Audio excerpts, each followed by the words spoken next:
Assalamualaikum warahmatullahi wabarakatuh.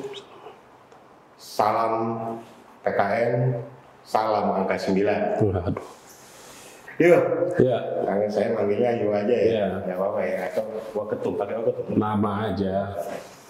Yuk, bagi PKN sendiri, apa sih maknanya angka 9 ini? Ya, 9 bagi PKN ini adalah yang pertama itu nomor urut yang kemarin diambil di tanggal 14 Desember tepat jam 9 itu. Ya. Tepat jam 9. Ini kan di luar dari skenario kita. Jadi algoritma semesta ini membentuk bahwa memang kita harus dapat nomor 9. Ya. Diambil nomor urut antrian oleh sekjen, kemudian nomor urut partai diambil oleh ketum dan bendum. Ya. Ketua umum kita, Pak Gede Pasek Suardika ini latar belakangnya sebelum menjadi politisi adalah seorang pengacara. Pengacara.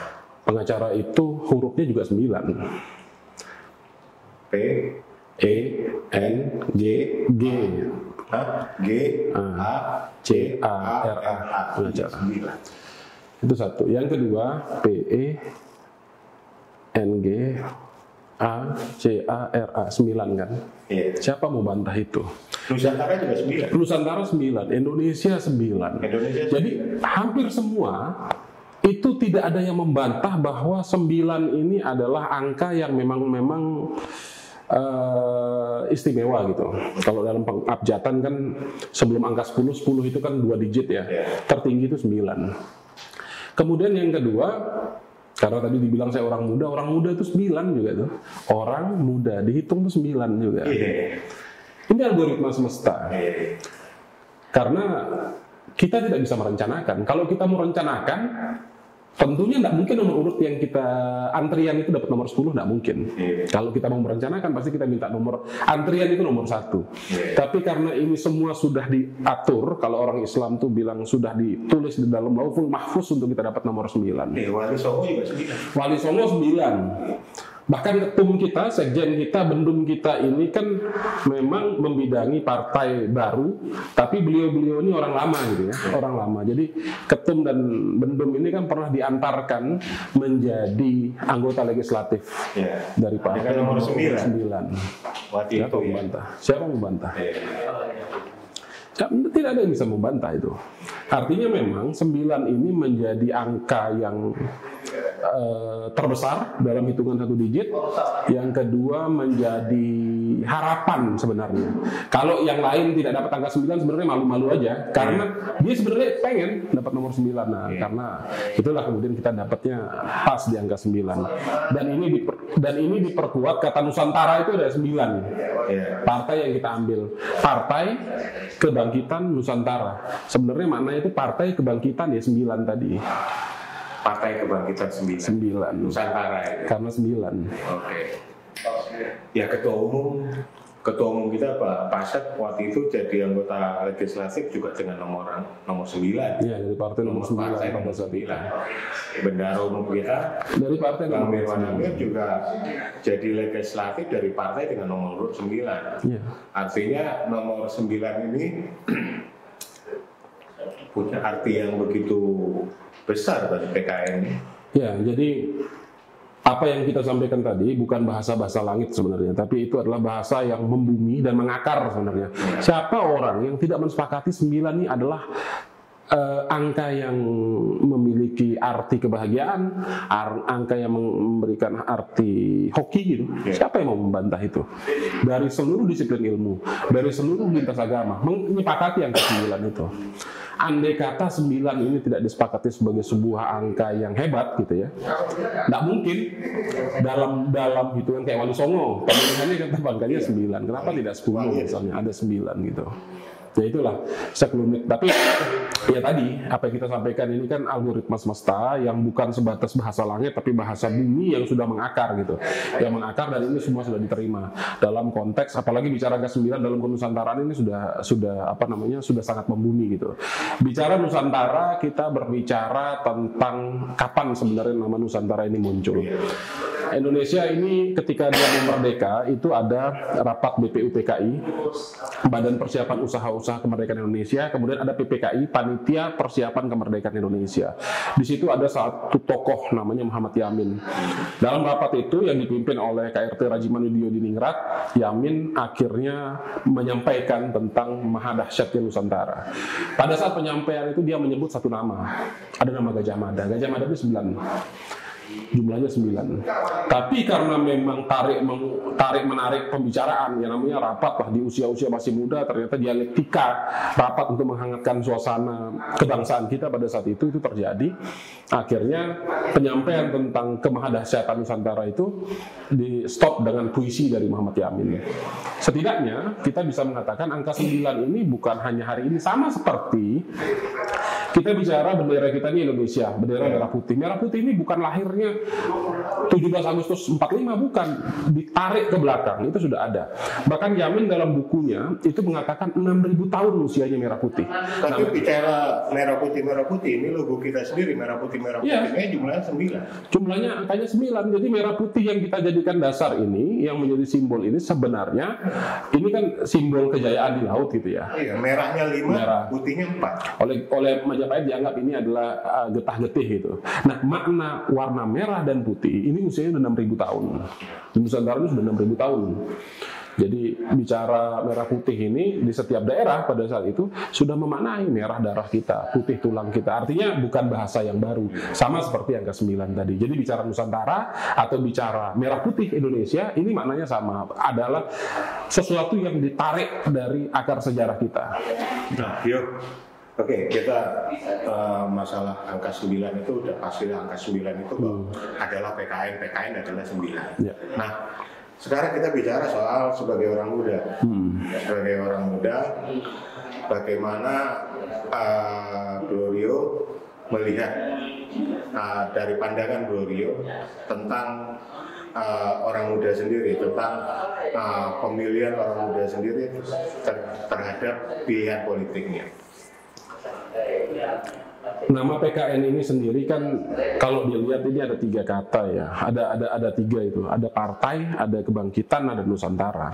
Partai ini adalah kendaraannya, kebangkitan ini adalah tujuannya, Nusantara ini adalah simbol nilai yang diambil gitu ya.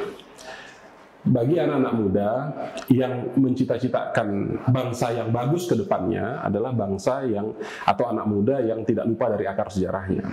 Akar sejarah dalam hal ini adalah dalam konteks kenusantaraan. Siapa yang bisa membantah?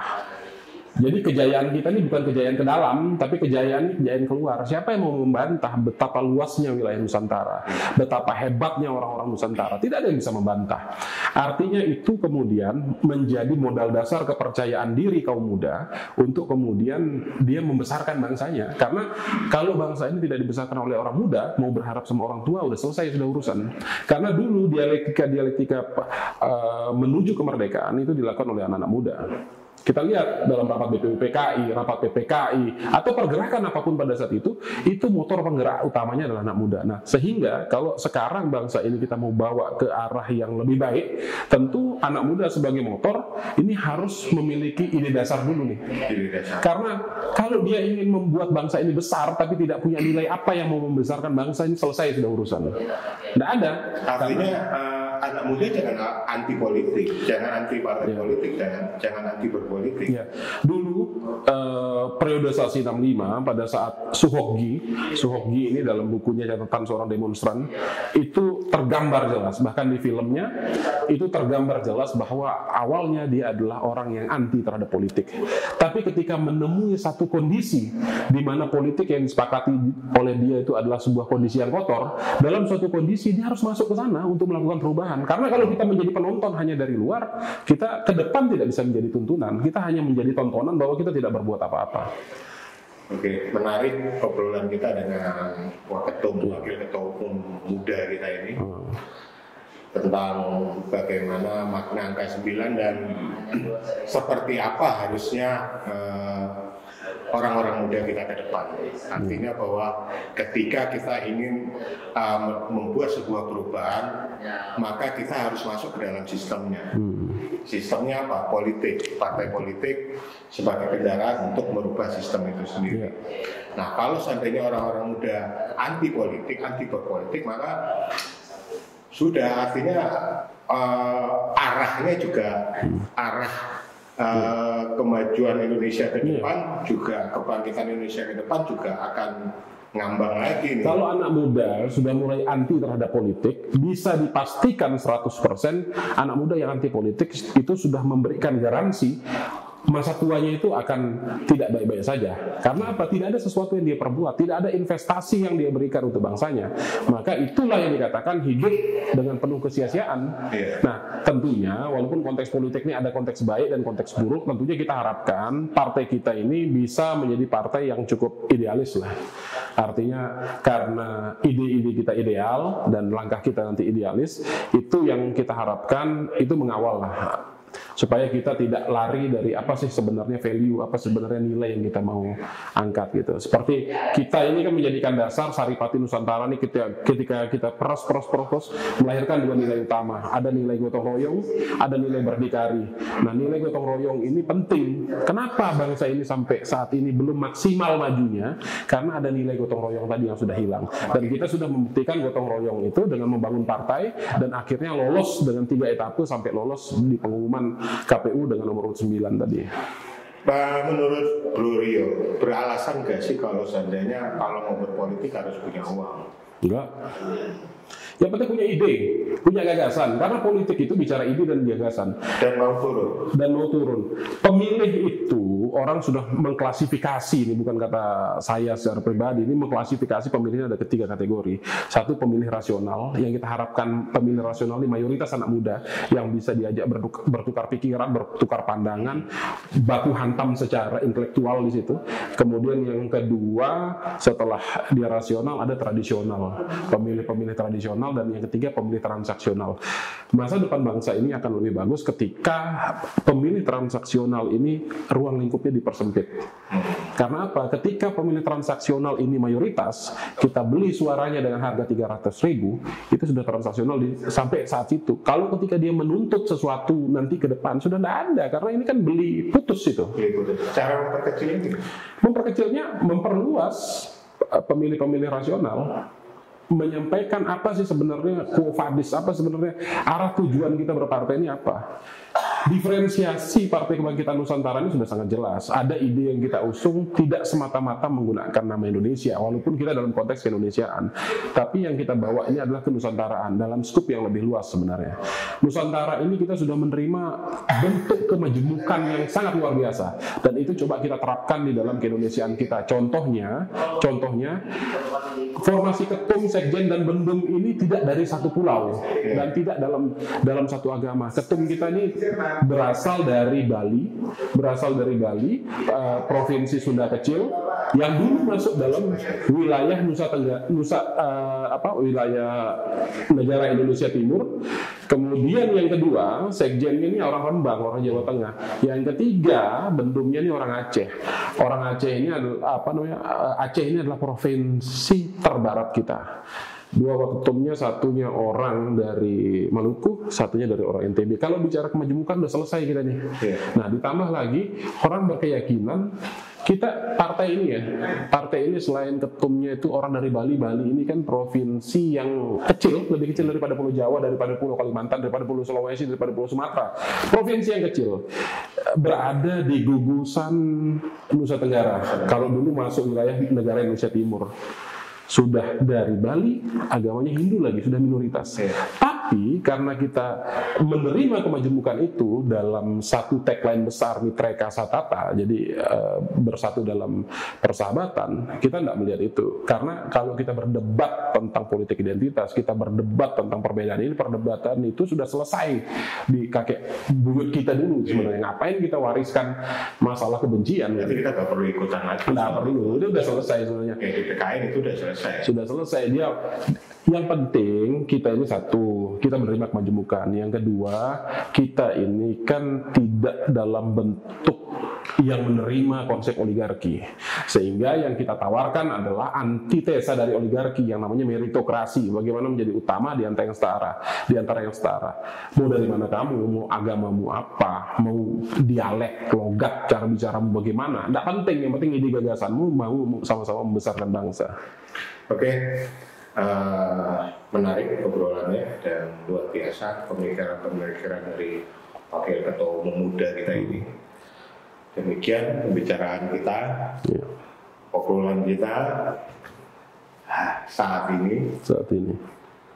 Bro Rio, terima kasih sudah mau lagi hadir di PKI Newsroom, sudah meluangkan waktunya berbagi pemikirannya kepada kita semua. Sampai bertemu di PKI Newsroom berikutnya. Salam kebangkitan, Rahayu.